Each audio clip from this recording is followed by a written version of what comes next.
11절에서 19절 말씀입니다. 누가복음 17장 11절에서 19절 말씀 한 절씩 읽겠습니다.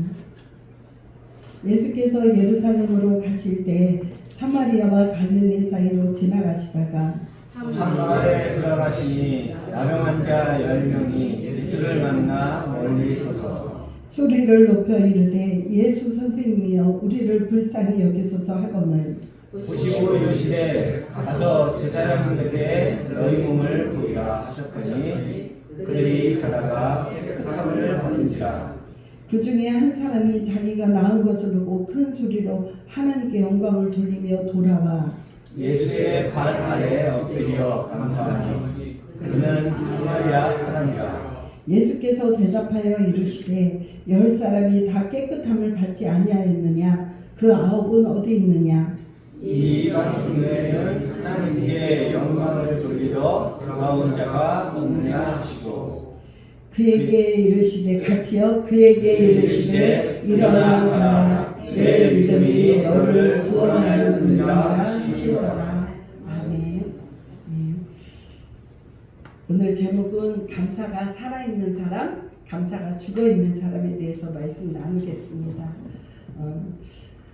오늘은 맥주 감사주일입니다. 맥주 감사주일은 1년에 반년을 지내고 7월 첫째 주에 맥주 감사주일을 지키는데 반년 동안 인도하신 하나님께 또 7월 첫 주 정도는 어떤 일이냐면 첫 번째 첫 수확을 하는 그래서 구약시대에 보면 이날을 초실절, 칠칠절, 오순절이라고도 합니다. 예수님은 절기를 정말 중요하게 여기셨어요. 이 절기를. 그래서 예수님도 6월절을 지키셨어요. 6월절은 뭐냐면 이스라엘 백성들이 그 애굽에서 종살이에서 죽을 수밖에 없었는데 예수님의 보혈로 어린 양의 보혈로 그 출애굽해서 나올 때 어린 양이 피를 흘려서 죽었다는 것을 기념하기 위해서 6월절 죽음의 천사가 넘어갔다. 그래서 6월절이에요. 우리가 죄에 빠진 우리가 예수님 때문에 죄 가운데서 구원받는 줄 믿습니다. 그래서 예수님도 6월절을 지키셨어요. 왜 절기는 지금 구약시대가 아닌데 왜 절기를 지키라고 그러느냐. 예수님도 절기를 정말 중요하게 여겼어요. 그 이스라엘 나라의 절기가 몇 가지가 있는데 무교절, 초실절, 장막절, 초막절, 수장절, 나팔절 도대체 이것이 무엇이나 이게 보면 초실절에는요 보면 거기 너무 더우시면요 선풍기 이렇게 해서 틀으세요. 거기 꽂으면 돼요. 뒤에서 이렇게 돌아가면서. 그 초실절은 말하자면 오늘날에 보면 오순절을 말해요. 오순절. 첫 번째 예수님께서 부활의 첫 열매가 되셨잖아요. 우리 이 땅에도 첫 열매로 하나님 앞에 영광을 돌리라고 하나님께서 출애굽기 23장 16절 한번 읽어보겠습니다. 출애굽기 23장 16절 한번 읽어보겠습니다. 시작. 맥주절을 지키라. 이는 내가 수고하여 밭에 뿌리고 첫 열매를 거두리니라. 수장절을 지키라. 이는 내가 수고하여 이룬 것을 연말에 밭에서부터 거두어 저장함이니라. 아멘. 이게 맥주절을 지키라. 이는 처음에 보리농사 질 때 이제 반년을 지내고 첫 번째 수확한 것으로 하나님께 영광을 돌리고 그 다음에 수장절은 언제 있냐면 추수감사절을 말하는 거예요. 수장절, 나팔절 이렇게 말하는데 그때는 마지막 추수 때 예수님께서 오셔서 우리를 위해서 죽으셨잖아요. 죽으시고 또 부활하셨잖아요. 그래서 예수님께서 부활의 첫 열매가 되셨어요. 고린도전서 15장 20절에 보면 자 우리 같이 읽어보겠습니다. 그러나 이제 그리스도께서 죽은 자 가운데서 다시 살아나사 잠자는 자들의 첫 열매가 되셨도다. 아멘. 예수님께서 첫 열매가 되셔서 부활의 첫 열매가 되신 것처럼 우리도 부활한다는 거예요. 우리 예수 믿는 사람은 예수님처럼 다 부활할 줄 믿습니다. 영생의 부활로 우리는 그 축복을 누릴 줄 믿습니다. 예수님이 오셔서 이제 부활의 천년매가 되신 것처럼 예수님은 오셔서 이 절기에는요 예수님의 모든 삶이 녹아져 있어요. 예수님의 삶이 녹아져 있는데 여기 보면 수장절, 장막절, 초막절은 보면 부활하신 예수님이 승천하고 나서 이 땅에 다시 오신다 그랬어요. 다시 오실 때는 심판주로 오시는 거예요. 알곡과 쭉정이를 가를 때 우리가 추수할 때 보면 그대로 밭에서 자라다가 알곡과 쭉정이를 거두는 것처럼 마지막 날이 오면 수장절, 장막절, 초막절, 나팔절이라고 돼요. 마지막 나팔 소리에 예수님께서 부활하신 예수님이 하늘에 계시다가 이 땅에 오셔서 그때는 심판하실 주님으로 오시는 줄 믿습니다. 그래서 심판하실 때 우리는 예수를 믿는 우리는 알곡이 되어서 주님의 나라에 들어가야 되는 영광을 누리는 저와 여러분들 되기 바랍니다. 자, 그렇게 하기 위해서는 우리가 어떠한 삶을 살아야 될까요? 알곡이 되기 위해서는 우리는요 하나님과의 관계가 좋아야 돼요. 관계가 좋아지려면 어떻게 해야 되는지 아세요? 관계가 좋아지려면 감사해야 돼요. 여러분들 누가 뭐 주면 당연하지. 요즘 이렇게 가게에 가면요 이렇게 손님들이 이렇게 오면 가게 가면 또 오세요 이렇게 인사한다 그래요. 사실은 또 오세요 하지 말고 감사합니다. 우리 가게 와주셔서 물건 팔아주셔서 감사합니다. 이렇게 해야 된대. 그런데 또 오세요. 사람들이 이기적이라는 거예요. 그 다음에 또 보면 어린아이들에게도 뭘 장난감을 이렇게 선물로 사주면 고맙습니다 라기보다는 뭐라고 말하면 신난다. 자기의 기분이 중요하다는 거. 장난감 사줘서 신난다. 뭐를 놓쳤어요? 감사를 놓쳤어요. 우리가 살면서 감사를 놓치고 살 때가 얼마나 많은지 몰라요. 우리가 반년을 살았어요. 그쵸? 1월부터 6월까지 반년을 살면서 여러분 얼마나 감사하셨어요? 하나님께 얼마나 감사하셨어요? 하나님 나는 왜 이것도 못하고 이것도 못하고 왜 이렇게 밖에 못해줬어요? 원망이 많으셨나요? 감사가 많으셨나요? 어저께 저희 결혼식이 있었어요. 부산에 갔다 왔는데 신우 딸이 결혼해서 근데 신우가 이불을 하나씩 줬어요. 형제들에게. 이불을 주는데 다 차에서 논아주니까 올라오다가 신우를 보고도 고맙다는 소리를 안 했어요.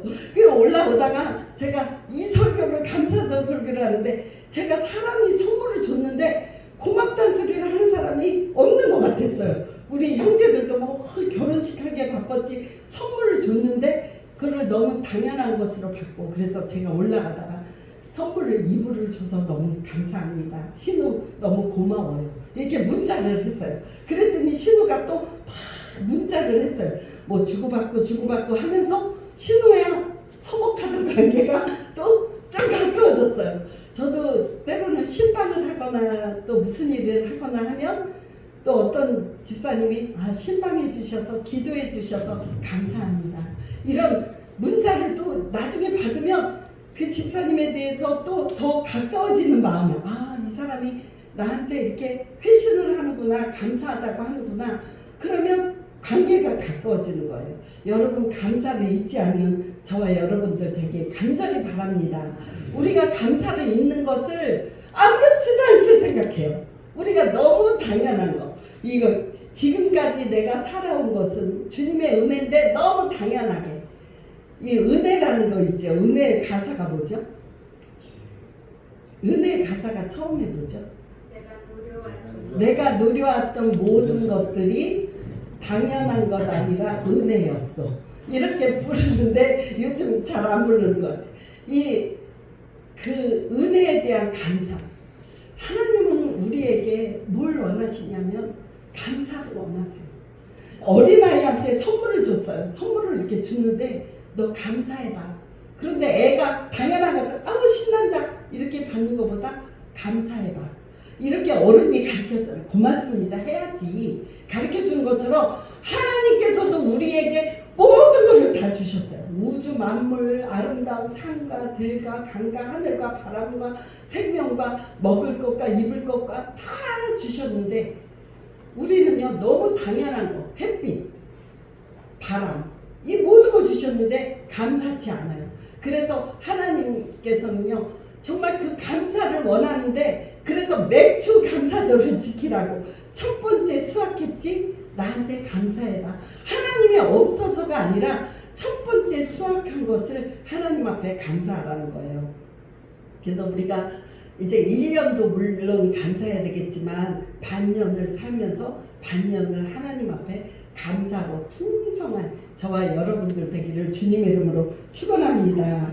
그래서요 여기 보면 그 영국 사람들은요 감사를 많이 한다네. 영국 사람들은 신문 한 장을 사면서도 감사합니다. 아니 신문 팔아주고 돈 주고 사는데도 자기가 먼저 감사합니다. 그리고 또 뭐 손님에게 먼저 과일 한 개를 사더라도 감사합니다 하고 과일을 나한테 좋은 과일을 먹게 해주셔서 감사합니다. 예, 감사합니다 하고 영국 사람들은 감사가 많다는 거예요. 그래서 우리나라는요 감사 결핍증이 걸렸다고 이규택 논설위원이 조선일보 우리나라 백성들은 감사를 잊었다. 사실은요 우리나라가 진짜 잘 사는 거 아세요? 진짜 어디를 가도 정말 공항을 가도 어디 버스 정류장 어디를 가도 뭐 얼마나 예식장만 가도 얼마나 너무너무 좋은 이 환경을 살고 있으면서 사람들 입에는요 감사가 메말라 버렸어요.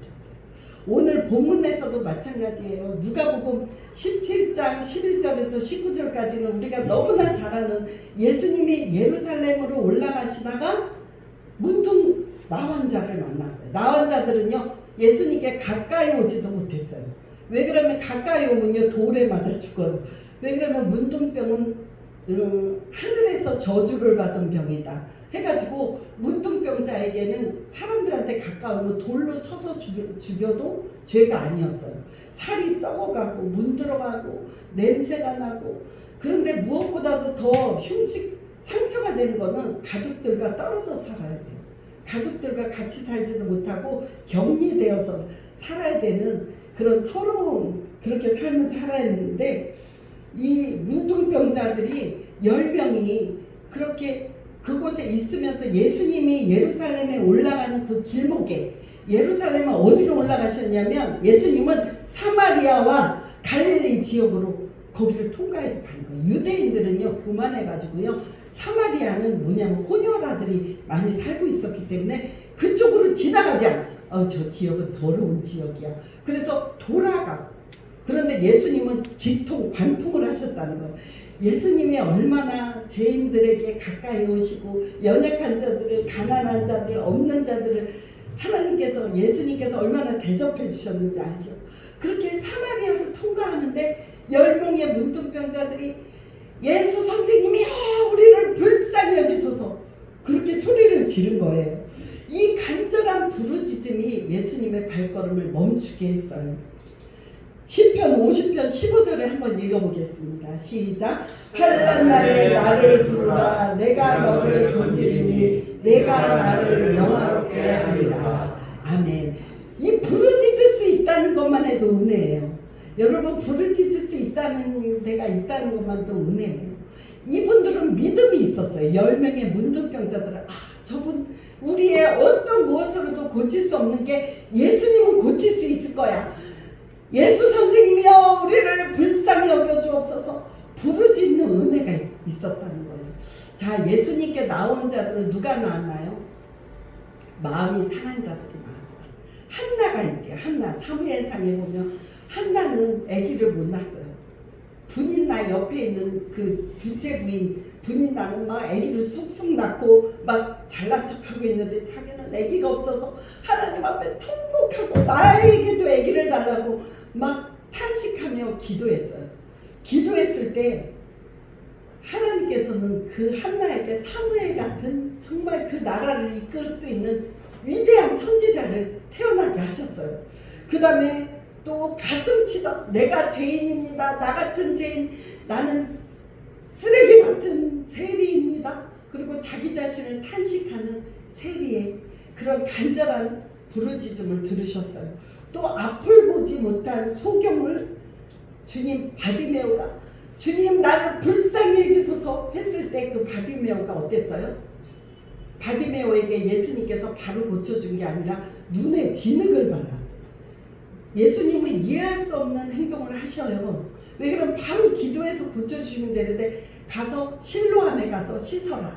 그거는 뭐냐면 믿음을 테스트하는 거예요. 네가 믿음으로 순종하느냐 안 하느냐. 하나님께서는 지금도 우리가 문제 있고 어렵고 힘들고 서글프고 있을 때 너는 내게 부르짖으라. 내가 내게 응답하리니 내가 알지 못하는 크고 비밀한 일을 보여주시겠다고 약속하셨어요. 환난 날에 나를 부르라. 내가 너를 건지리니 내가 나를 영화롭게 하리라. 하나님께 부르짖는 사람은 어떤 사람이에요? 절박한 사람이 부르짖어요. 여러분 등 따시고 배부르고 돈 많고 뭐든지 돈으로 뭐든지 권력으로 해결하는 사람은 교만해서 하나님께 안 나와요. 부르짖지도 않아요. 우리의 연약함이 우리의 필절함이 하나님께 나아가는 중요한 은혜의 통로가 됨을 믿으시기 바랍니다. 여러분들 겸손하게 주님 앞에 부르짖는 은혜를 있기를 바랍니다. 주님 나를 불쌍히 여겨주소서. 부르짖을 수만 있다면 은혜예요. 그런데요 돈이 없어도요 어려워도요 사람은 진짜 교만해요. 하나님께 부르짖지를 않아요. 내 힘으로 해결할 수 있어. 노력하면 돼. 열심히 하면 돼. 열심히 가지고 되던가요? 열심히 해도 안 돼요. 어떤 일본의 그런 경영의 그런 잘하는 사장이 있어요. 경영의 신이라고 불리는 마스시타 고노스키라는 사람이 있었대요. 이 사람이 이 회사에 들어가려면 경쟁률을 뚫고 공부를 엄청 잘해야지 우리나라 서울대 정도 나오고 스펙을 쌓고 뭐 굉장히 막 토익 시험도 높은 그런 자리에 와야지 이 직원들을 뽑는데 최종 면접 시간에 이 사장이 이렇게 직원들한테 물었대요. 이 시험관에 물었대요. 당신들이 여기까지 올라오기까지 면접 수천 회를 뚫고 왔는데 이것이 운이 좋아서 그렇게 되었습니까? 아니면 여러분들이 열심히 불철주야 노력해서 그렇게 됐습니까? 물어봤대요. 그랬더니 어떤 사람을 뽑았냐면 운이 좋아서 나는 여기까지 왔습니다. 이 사람을 뽑았대요. 나는 열심히 여기 들어오려고 열심히 공부하고 열심히 스펙을 쌓았습니다. 하는 사람은 떨어뜨렸다는 거예요. 왜 그러냐면 이 세상의 말로 운이라는 것은 우리 성경적으로 말하면 은혜예요. 은혜. 이거는 여기까지 온 것은 내 힘이 아니라 하나님의 은혜입니다. 그래서 이 사장은 은혜의 힘을 알고 운이 좋았다고 내가 여기까지 온 게 운이 좋았다는 사람을 합격시키고 내 노력으로 열심히 여기까지 왔다고 하는 사람을 떨어뜨렸다는 거예요. 왜 그러면 내 노력으로 왔다는 사람은 만약에 회사에 입사해서도 내가 이렇게 열심히 하는데 나한테 무슨 이런 대접을 해? 이 회사가 나한테 해주는 게 고작 이거야? 이렇게 교만하게 회사 생활을 할 수 있다는 거예요. 그런데 이 회사에 운이 좋아서 들어왔다고 생각하는 사람은 운이라는 말을 우리는 안 써요. 은혜로 들어왔다고 생각하는 사람은 나같이 부족한 사람을 여기에 붙여주셔서 너무너무 감사합니다. 이런 마음으로 끝까지 감사한 마음으로 회사를 사랑하는 마음으로 하면 그 사람이 회사에 유익한 일꾼이라는 것을 이 사장은 그렇게 알고 있었던 거예요. 그래서 그 직원을 뽑았던 거예요. 여러분들 하나님 앞에 나올 때는요 이런 겸손한 마음으로 내가 산 것이 내가 잘나서 산 것이 아니라 하나님의 은혜로 왔다는 것을 우리는 매사 인정하고 은혜를 감사하는 저와 여러분들 되기를 주님의 이름으로 축원합니다. 그런데요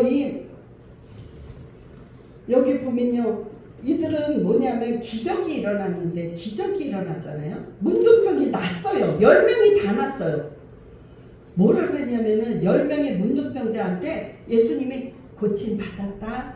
제사장한테 가서 보여라 하지 않았어요. 무조건 고쳐기도 전에 제사장한테 가서 보이라고 했어요. 왜 그러냐면 그때 제사장은 이 사람이 문둥병입니다. 아니면 나았습니다. 이거를 판가름하는 사람이었어요.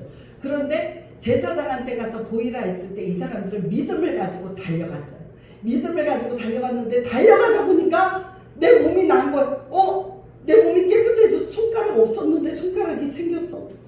여기 피부름이 흘렀는데 어린아이 살처럼 깨끗해졌어.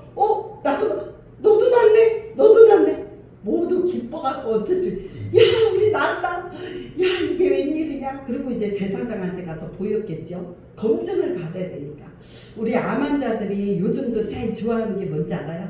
완치 판정을 받는 거예요. 병원에 가서 이제 5년 동안 항암 치료 받으면 병원에 가서 당신은 다 나았습니다. 이 소리 받기를 원하는 거예요. 그러니까 이런 기도 제목을 얘기하는 사람 많아요. 제가 암이 걸렸는데요. 지금 완치 판정 받을 수 있도록 기도해 주세요.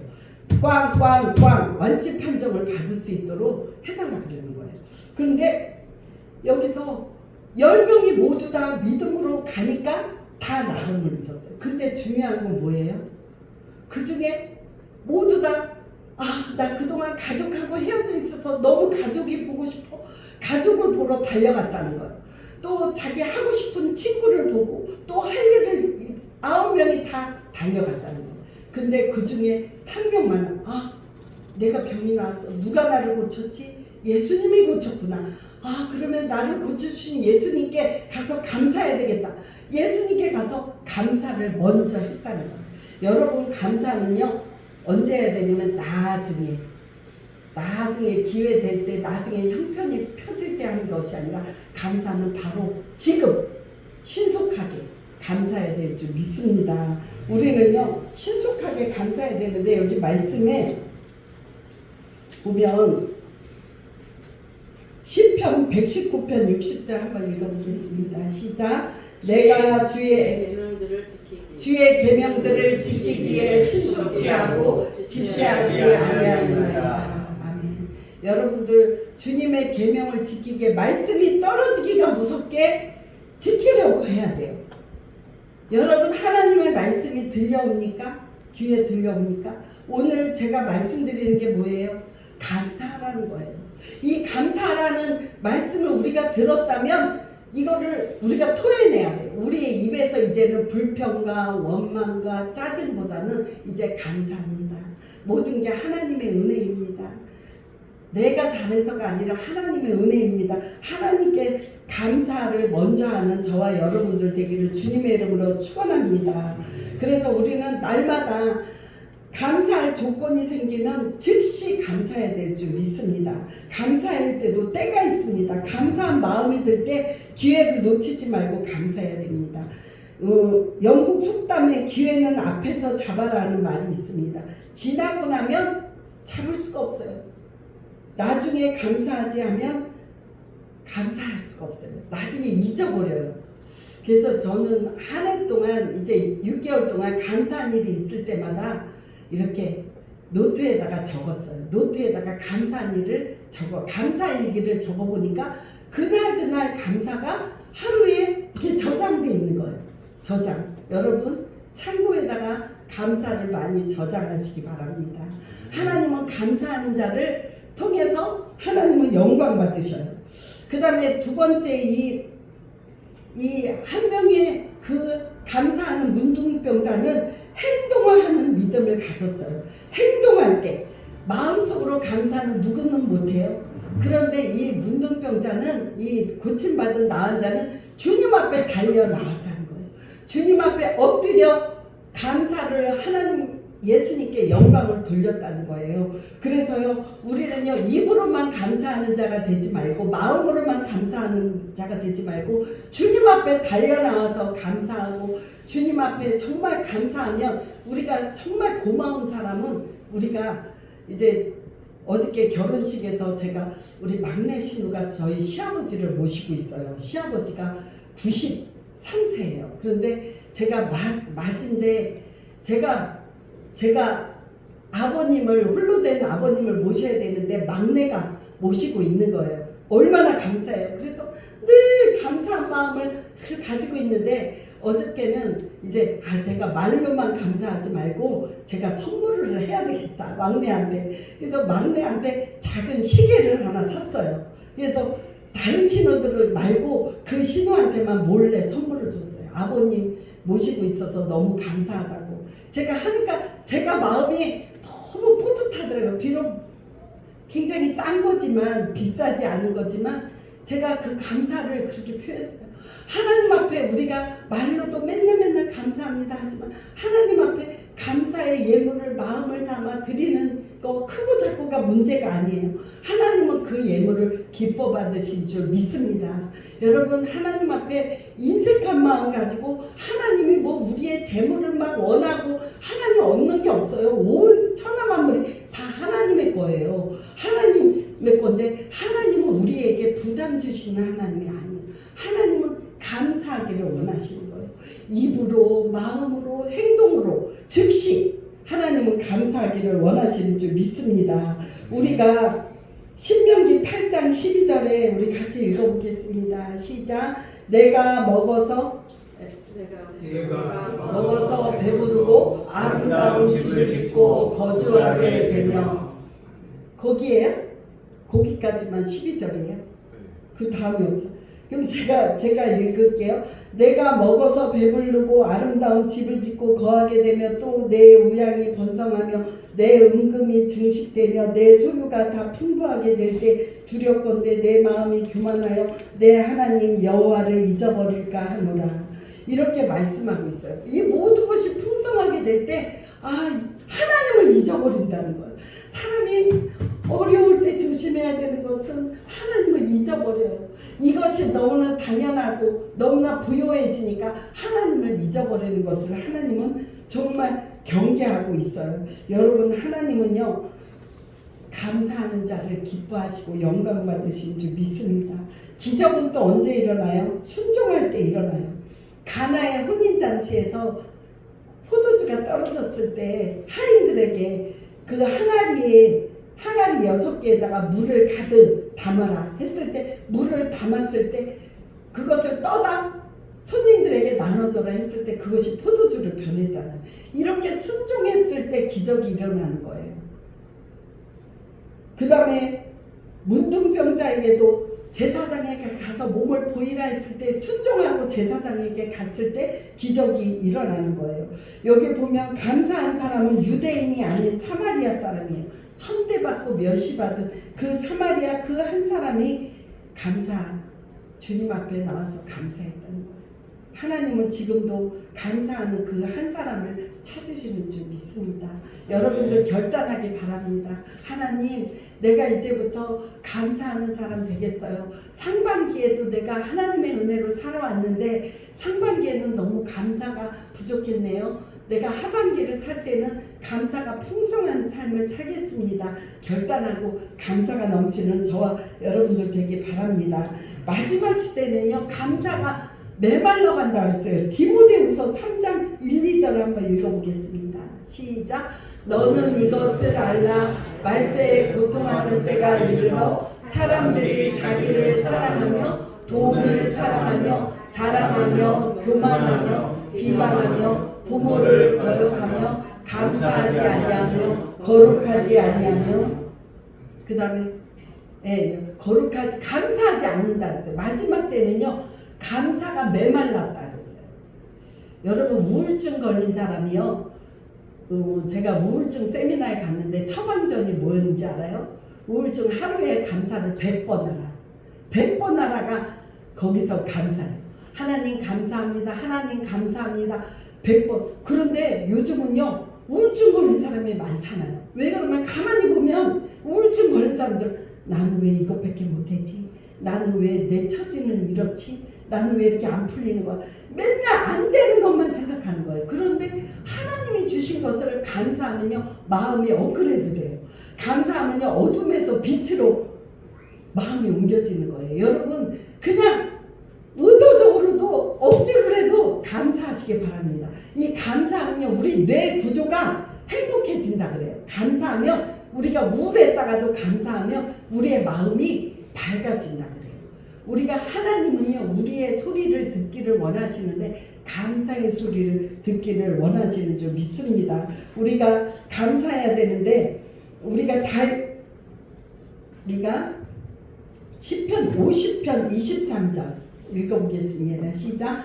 감사로 제사를 드리는 자가 읽어보겠습니다. 시작. 감사로 제사를 드리는 자가 나를 영화롭게 하나니 그의 행위를 옳게 하는 자에게 내가 하나님의 구원을 보이리라. 아멘. 감사로 제사를 드리는 자가 나를 영화롭게. 하나님, 나는 하나님께 영광 돌리기를 원해요. 이렇게 우리는 소원하고 있잖아요. 우리 삶이 인간의 제일 목적이, 사는 목적이 뭐냐면 하나님께 영광 돌리기 위해서 산다고 소요리 문답 1문답에 나와요. 근데 어떻게 하는 것이 하나님께 영광 돌리는 거냐면 감사로 제사를 드리래요. 예배를 드려도 여러분 그냥 와서 아유 또 주일이 돌아왔네, 아우 형식적으로 앉아서 예배 드리지 마세요. 하나님은 다 아세요. 감사로 드리는 저와 여러분들 되기 바랍니다. 하나님, 예배 드리게 해주셔서 감사합니다. 하나님 앞에 저희가 모였어요. 이렇게 예배 드리는 예배 공동체에 저를 불러주셔서 감사합니다. 나 같은 죄인이 예수님의 보혈의 피로 용서받아서 예배로 드릴 수 있도록 감히 하나님을 아버지라 부르고 하나님 자녀가 되어서 찬송하고 영광 돌릴 수 있게 하셔서 감사합니다. 이 놀라운 거룩한 무리에 나를 들어가게 해주셔서 감사합니다. 성도가 되게 해주셔서 감사합니다. 여러분 감사를 잃지 않는 예배를 드리기를 간절히 주님의 이름으로 축원합니다. 여러분 감사가 없는 형식적인 예배 하나님이 받지 않으십니다. 감사를 잊어버린 너희여, 내가 너희를 찢으리니. 여기 아까 전에 나왔던 그거 시편 50편 22절 한번 읽어보겠습니다. 하나님을 잊어버린 너희여, 이제 이를 생각하라. 그렇지 아니하면 내가 너희를 찢으리니 건질 자 없으리라. 아멘. 하나님은 정말 무서워요. 내가 감사하지 않고 원망 불평하는 사람을 찢는다 그랬어요. 하나님이. 원망 불평하면요, 이스라엘 백성도 광야에서, 물론 광야는요 엄청 힘들고 환경이 안 좋아요. 그런데 거기서 불배불만 하죠. 불배. 원망 불평하면요 더 불평할 일이 생긴대요. 그런데 감사하면 감사할 일이 더 많아진대요. 우리는 어려울 때일수록 감사하는 저와 여러분들 되기를 주님의 이름으로 축원합니다. 이 새들이 언제 집을 짓는지 아세요? 새들이요 바람이 가장 많이 부는 날 집을 짓는다 그래요. 왜 그러냐면 이 새끼 알들을 보호하기 위해서 이 새들은 좋은 날씨에 집을 안 짓고 바람이 세차게 불 때 나뭇가지를 꺾어서 집을 짓는데, 왜 그러냐면 그래야 더 견고하기 때문에. 바람이 불어도 여러분 환경이 어려우면 어려울수록 더 감사하세요. 그러면 능력이 거기서 나타나는 거예요. 우리 구필화가 한미순 씨라고 있거든요. 다음에도 나와요. 근데 이분이 이제 55년생인데 이렇게 충청도에서 태어났는데, 충남 부여에서 가난한 집에 태어났는데 교사가 꿈이래요. 나는 선생님이 되고 말 거야. 그런데 이 사람이 집이 가난해서 공부도 못하고 무작정 상경을 했대요. 상경하고 공장 다니면서 일을 하다가 이제 방통대까지 들어가게 돼서 거기서 남자를 만났대요. 남자를 이제 만나서 이제 8개월 후면 결혼해야 되는데 이 사람이요 교통사고를 당해서 경추를 다친 거예요. 근데 전신마비가 오고 여기까지만 살아있는 그 몸이 된 거예요. 그래서 이 사람이 내가 이거 살면 뭐하나, 난 정말 하나도 움직일 수가 없는 거예요. 그래서요 이 사람은 정말 그 무너진 상황 가운데도 죽으려고도 했다가 하나님을 바라봤다 그래요. 절대 절망의 자리에서 절대 희망이 되신 주님을 붙든 거예요. 그래서 이제 이 사람은 이제 입으로 그림을 그리는데, 구필화가는 입으로 그림 그리면 입으로 굉장히 예쁘죠. 이 사람 입으로, 구필화가 입으로 아름다운 그림을 그려서 하나님 내가 살아있음에 감사합니다. 이렇게 자기가 살아있는 것을 하나님께 감사했다. 내가 입으로라도 입에서 막 침이 나오고 막 입이 뻐근하고 아플 때에도 이렇게 하나님께 감사하고 내가 생명이 붙어있음을 감사합니다. 나는 혼자 있어도 혼자가 아닙니다. 생명을 주신 하나님께 영광 돌립니다. 여러분 요즘요 조금만 힘들어도요 어려움을 견디지 못하고 자살하고 죽으면 다지. 여러분 죽으면 다가 아니에요. 더 무서운 지옥이 기다리고 있어요. 여러분 너무 힘들어도요 절대로 내가 내 목숨 죽으면 안 돼요. 사탄은요 죽어라 죽어, 넌 죽으면 다 끝나고 편할 거야. 절대 아닙니다. 우리의 생은 하나밖에 있는 것이 아니라요 영원한 생명이 있습니다.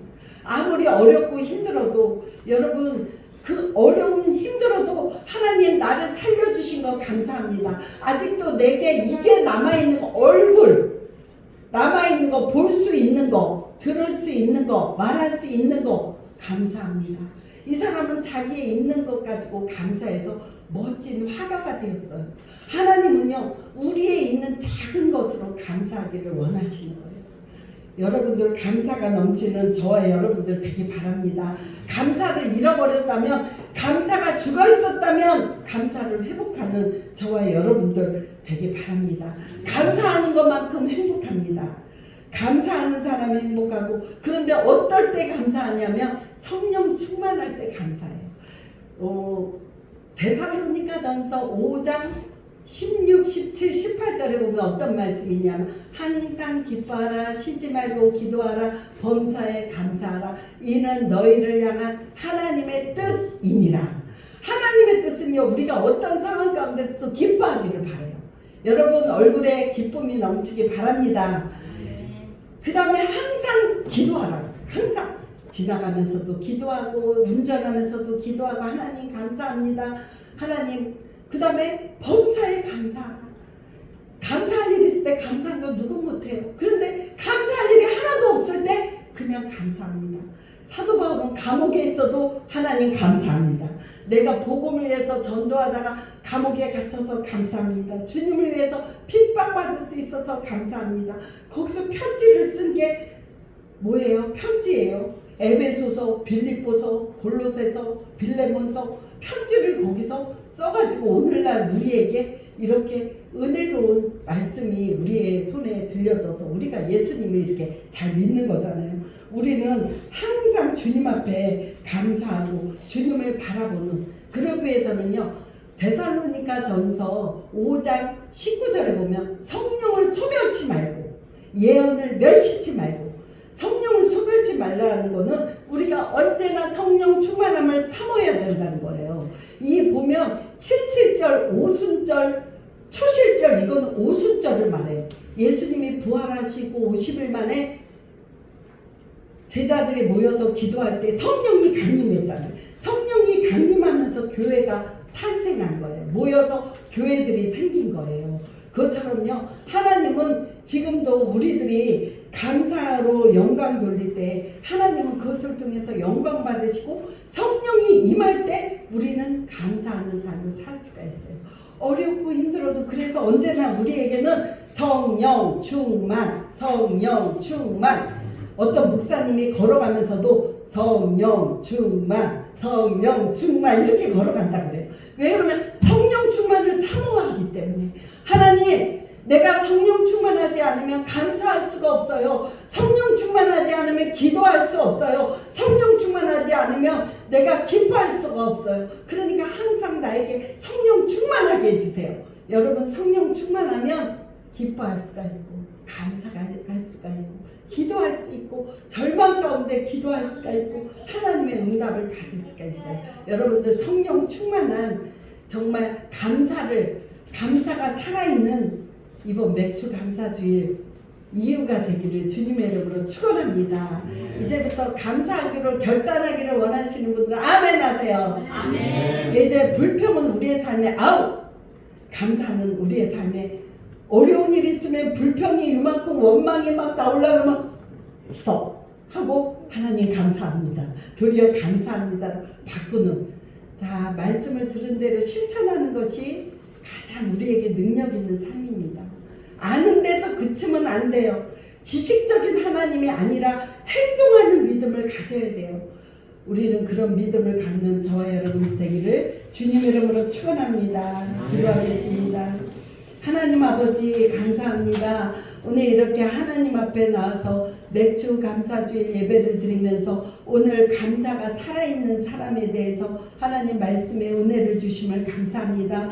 이제 정말 그동안 우리는 9명의 문둥병자처럼 하나님의 많은 은혜를 받고도 얼마나 감사를 잊고 살았는지요. 우리 주님은 우리의 입에서 감사를 기다리고 있는데 감사가 없이 하나님 아버지 많은 사람들이 살아가고 있고 아버지 그렇지만 이제부터 우리는 감사하는 사람 되기를 원합니다. 언제나 성령으로 충만하게 하여 주셔서 감사가 우리의 삶에 넘치도록 인도하여 주옵소서. 그래서 기적과 같은 삶을 살 수 있게 하여 주시고 아무리 어렵고 힘들어도 하나님 앞에 절대 절망에서 절대 희망으로 하나님 절대 소망 주시는 우리 하나님께 감사하는 우리 하늘비전교회 성도님들이 다 될 수 있도록 축복하여 주옵소서. 또 오늘 오래간만에 하나님 아버지 또 천안에서 우리 김가운 집사님과 우리 이승원 집사님 예배에 참석했습니다. 하나님 아버지 귀한 믿음의 가정이 이루게 하여 주시고 하나님 앞에 이렇게 믿음으로 사는 아버지 귀하고 복된 가정으로 축복하여 주심을 감사합니다. 우리 믿음의 아들 예성이도 주셔서 감사합니다. 하나님 이 가정을 축복하여 주셔서 감사가 넘치는 귀한 가정 될 수 있도록 인도하여 주시옵소서. 예수님 이름으로 간절히 기도드립니다.